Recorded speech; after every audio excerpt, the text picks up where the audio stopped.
ಕರ್ತನಲ್ಲಿ ಪ್ರಿಯರೇ, ಮತ್ತೊಂದು ಆವರ್ತಿ ದೇವರ ವಾಕ್ಯವನ್ನ ಧ್ಯಾನಿಸುವ ಭಾಗ್ಯ ಕೊಟ್ಟಿರುವುದಕ್ಕಾಗಿ ಕರ್ತನಿಗೆ ಕೋಟ್ಯಾನುಕೋಟಿ ಸ್ತೋತ್ರಗಳೊಂದಿಗೆ ಕರ್ತನ ನಾಮದಲ್ಲಿ ನಿಮ್ಮೆಲ್ಲರಿಗೆ ವಂದಿಸೋಳಾಗಿದ್ದೇನೆ. ಪ್ರಾರ್ಥನೆ ಮಾಡುವ. ಕರ್ತನೆ, ನನ್ನ ಶರಣನೆ, ನನ್ನ ವಿಮೋಚಕನೇ, ನಮ್ಮ ಮಾತುಗಳು, ನಮ್ಮ ಹೃದಯದ ಧ್ಯಾನವು ನಿನಗೆ ಸಮರ್ಪಕವಾಗಿರಲಿ. ಆಮೇನ್. ಪ್ರಿಯರೇ, ಒಂದು ಚಿಕ್ಕ ಮನವಿ. 75 ವರ್ಷದ ಹಾಸಿಗೆಯಲ್ಲಿರುವಂತ ಒಬ್ಬ ಅಕ್ಕ ನನ್ನಲ್ಲಿ ಕೇಳಿದ್ದಾರೆ, 23ನೇ ಕೀರ್ತನೆಯನ್ನ ದಯವಿಟ್ಟು ವಿವರಿಸು ಎಂಬುದಾಗಿ. ಪ್ರಿಯರೇ, ಕ್ಷಮೆ ಇರಲಿ. ನನ್ನದು ಪುಟ್ಟ ಚಾನೆಲ್, ಅಗತ್ಯವಿರುವವರಿಗಾಗಿ ಈ ವಾಕ್ಯ ಹಂಚುವ ಕಾರ್ಯ. ಹಾಗಾಗಿ ಈ ದಿನ ಕೀರ್ತನೆ 23 ಧ್ಯಾನಿಸಲು ಇಚ್ಛಿಸುವೆ. ತಾವು ಈ ಕಾರ್ಯಕ್ಕೆ ಒಪ್ಪುವಿರೆಂದು ಭಾವಿಸುತ್ತಾ ಕರ್ತನಿಗೆ ಕೋಟ್ಯಾನುಕೋಟಿ ಸ್ತೋತ್ರ ತಿಳಿಸುತ್ತಾ, ಪ್ರಿಯರೇ, ಕೀರ್ತನೆ 23 ಒಮ್ಮೆ ಓದುವ. ಯೆಹೋವನು ನನಗೆ ಕುರುಬನು, ಕೊರತೆ ಪಡೆನು. ಆತನು ಹಸಿರುಗಾವಲುಗಳಲ್ಲಿ ನನ್ನನ್ನು ತಂಗಿಸುತ್ತಾನೆ, ವಿಶ್ರಾಂತಿಕರವಾದ ನೀರುಗಳ ಬಳಿಗೆ ಬರಮಾಡುತ್ತಾನೆ. ನನ್ನ ಪ್ರಾಣವನ್ನ ಉಜ್ಜೀವಿಸ ಮಾಡಿ ತನ್ನ ಹೆಸರಿಗೆ ತಕ್ಕಂತೆ ನೀತಿ ಮಾರ್ಗದಲ್ಲಿ ನನ್ನನ್ನು ನಡೆಸುತ್ತಾನೆ. ನಾನು ಕಾರ್ಗತ್ತಲಿನ ಕಣಿವೆಯಲ್ಲಿ ನಡೆಯುವಾಗಲೂ ನೀನು ಹತ್ತಿರವಿರುವುದರಿಂದ ಕೇಡಿಗೆ ಹೆದರೆನು. ನಿನ್ನ ದೊಣ್ಣೆಯು ನಿನ್ನ ಕೋಲು ನನಗೆ ಧೈರ್ಯ ಕೊಡುತ್ತದೆ.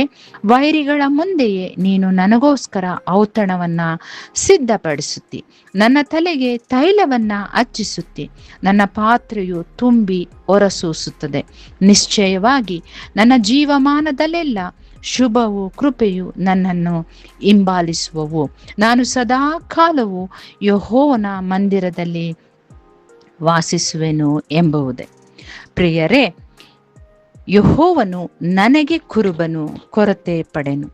ಈ ಮೇಲಿನ 3 ವಚನಗಳನ್ನ ನಾವು ಈ ದಿನ ಧ್ಯಾನಿಸುವ.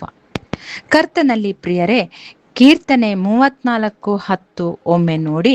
ಪ್ರಾಯದ ಸಿಂಹಗಳಾದರೂ ಹೊಟ್ಟೆಗಿಲ್ಲದೆ ಹಸಿದಾವು, ಯೆಹೋವನ ಸನ್ನಿಧಿಯಲ್ಲಿ ಬೇಡಿಕೊಳ್ಳುವವರಿಗೆ ಯಾವ ಮೇಲಿಗೂ ಕಡಿಮೆ ಇಲ್ಲ. ಆಮೇನ್. ಹೌದು ಪ್ರಿಯರೇ, ಕರ್ತನು ನಮಗೆ ಕುರುಬನಾಗಿದ್ದಾನೆ. ನಾವು ಎಂದಿಗೂ ಕೊರತೆ ಉಳ್ಳವರಾಗಲು ಸಾಧ್ಯವಿಲ್ಲ. ನಮ್ಮನ್ನು ಹಾಳು ಮಾಡಬೇಕು ಎಂಬುದಾಗಿ ವಿರೋಧಿಗಳು ಪ್ರಯತ್ನಿಸಬಹುದು, ಆದರೆ ಕರ್ತನು ನಮಗೆ ಕುರುಬನಾಗಿರುವಾಗ ಎದುರುವ ಅಗತ್ಯವಿಲ್ಲ. ಎಂಥ ಪರಿಸ್ಥಿತಿ ಇರಲಿ, ಕಠಿಣವಿರಲಿ, ನಮ್ಮ ನಂಬಿಕೆ ಸಡಿಲಗೊಳ್ಳದೆ ಕರ್ತನಾದ ಕುರುಬನನ್ನ ದೃಷ್ಟಿಸಿದರೆ ಆತನು ನಮ್ಮ ಪಕ್ಕದಲ್ಲಿಯೇ ಇರುವನು. ಪ್ರಿಯರೇ, 2ನೇ ವಚನ ನೋಡುವಾಗ, ಆತನು ಹಸಿರುಗಾವಲುಗಳಲ್ಲಿ, ಹೌದು, ಕುರಿ ಕಾಯುವ ಕುರುಬನು ಹಸಿರಾದ ಹುಲ್ಲು ಇರುವ ಸ್ಥಳಕ್ಕೆ ಹೇಗೆ ತನ್ನ ಕುರಿಮರಿಗಳನ್ನ ಮೇಯಿಸಲು ಕರೆದೊಯ್ಯುವನು, ಅದೇ ಪ್ರಕಾರವೇ ನಮ್ಮ ಕರ್ತನು ನಮ್ಮನ್ನು ಸಮೃದ್ಧಿಗೆ ನಡೆಸುವ. ಧರ್ಮೋಪದೇಶ ಕಾಂಡ 32:2 ಒಮ್ಮೆ ನೋಡಿ. ನನ್ನ ಉಪದೇಶವು ಹಸಿ ಹುಲ್ಲಿನ ಮೇಲೆ ಮೆಲ್ಲಗೆ ಸುರಿಯುವ ಮಳೆಯ ತುಂತುರುಗಳಂತೆ ತಣ್ಣಗಿರುವುದು.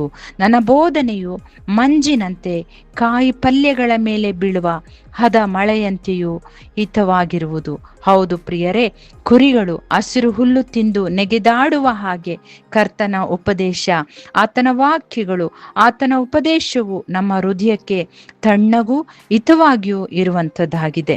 ವಿಶ್ರಾಂತಿಕರವಾದ ನೀರುಗಳ ಬಳಿಗೆ ಬರಮಾಡುತ್ತಾನೆ. ಪ್ರಿಯರೇ, ಯೆಶಾಯ 58:11 ನಾವು ನೋಡುವುದಾದರೆ, ಯೆಹೋವನು ನಿಮ್ಮನ್ನು ನಿತ್ಯವೂ ನಡೆಸುತ್ತಾ ಮರುಭೂಮಿಯಲ್ಲಿಯೂ ನಿಮ್ಮ ಆತ್ಮವನ್ನ ತೃಪ್ತಿಗೊಳಿಸುವನು. ನಿಮ್ಮ ಎಲುಬುಗಳು ಸಸಾರ ಮಾಡುವನು. ನೀವು ತಂಪಾದ ತೋಟಕ್ಕೂ ನೀರಿಗೆ ಮೋಸವಿಲ್ಲದ ಬುಗ್ಗೆಗೂ ಸಮಾನವಾಗುವಿರಿ ಎಂಬುದಾಗಿ.